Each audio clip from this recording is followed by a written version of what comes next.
Déjà, par rapport au match d'hier, il y en a qui le comprennent et il y en a qui ne le comprennent pas, c'est malheureux. On tourne avec un effectif de 20 joueurs. On a beaucoup d'échéances, beaucoup de matchs.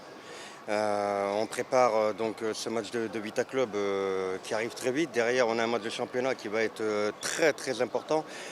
On a de nouveau le match retour contre Vita derrière. Je pense que ça a été une décision très très sage de faire tourner l'effectif. Les joueurs qui sont rentrés sur le terrain étaient remplis de bonnes intentions hier. Mais ceux qui ne comprennent pas qu'avec 20 joueurs et toutes les échéances qui nous attendent, ceux qui ne comprennent pas qu'il faut faire tourner un effectif, la gestion de l'effectif est très importante, c'est bien dommage. Si vous regardez Bourakak par exemple, il avait une douleur 2 jours avant le match, donc personne ne le sait. Ben Youssef, il a joué par exemple 45 minutes, il a une déchirure derrière dans les ischios. Vous voyez l'importance de la gestion des matchs, des joueurs. Maintenant, il y a des joueurs que j'aurais vraiment voulu mettre au repos. Malheureusement, je ne pouvais pas, comme Salim, comme Ould Hamou. Malheureusement, on n'a pas encore les qualifiés. On attend avec impatience de les avoir pour avoir un peu plus de choix pour gérer l'effectif.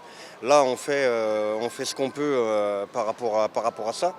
Et concernant le match du Congo, on a fait une réunion ensemble avec les joueurs et je suis convaincu qu'on va montrer un autre visage et qu'on fera tout pour essayer de ramener un résultat positif. Justement, quand je ne vous craignez pas de la fatigue, 3 matchs dans une semaine. Ça a été le deuxième facteur que beaucoup ne comprennent pas. Quand on bat le champion d'Afrique en titre, nous, c'est comme si on avait fait 4 matchs en 90 minutes pour le battre. La débauche d'énergie, elle a été tellement importante de la part des joueurs. Les joueurs étaient fatigués. Si vous regardez bien le match, les joueurs n'arrivaient même pas à centrer, à lever le ballon et l'envoyer dans l'espace de réparation. Ça, c'est parce que le taux de fatigue, il était énorme hier. On a manqué de beaucoup de fraîcheur. Et quand on manque de fraîcheur et le taux de fatigue est important, et automatiquement derrière, moi je vais parler technique, je vais parler comme un coach, on manque de lucidité, on manque de concentration, mais ce n'est pas la mauvaise volonté des joueurs. C'est le taux de fatigue qui était énorme hier. Et le match, il est mal tombé. 3 jours après un match de très très haut niveau contre le Wydad. Un terrain neutre, coach, peut-être comment vous attendez les circonstances climatiques là-bas? Les circonstances, la situation climatique, on l'attend. On sait que ça va être un pays où il fait très très chaud. Nous, on a l'habitude, on s'est souvent déplacé au Congo, en Ligue des Champions ou en Coupe de la CAF. Ça ne va pas être un match facile. Une fois de plus, ils nous le mettent à 14h. Et bizarrement, contre le Petro, ils l'ont mis à 17h. Donc s'ils nous le mettent à 14h, c'est pas pour rien. Maintenant, nous, on est malin aussi de notre côté. C'est la raison pour laquelle on part aujourd'hui.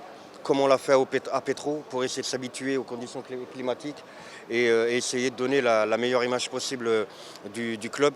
Sachant que nous, l'objectif numéro 1, je vais encore le répéter aujourd'hui, c'est le maintien. La Coupe d'Algérie, on ne l'a pas laissé tomber, pas du tout. La Ligue des Champions, on ne la laissera pas tomber, pas du tout. Mais si c'était pour mettre les mêmes 11 joueurs sur tous les matchs qui arrivent et derrière en championnat avoir 8-9 blessés comme ça a été le cas lors de la phase aller, c'est pas, j'appelle ça une gestion catastrophique. J'aurais eu une gestion catastrophique et c'est absolument pas ce que je veux.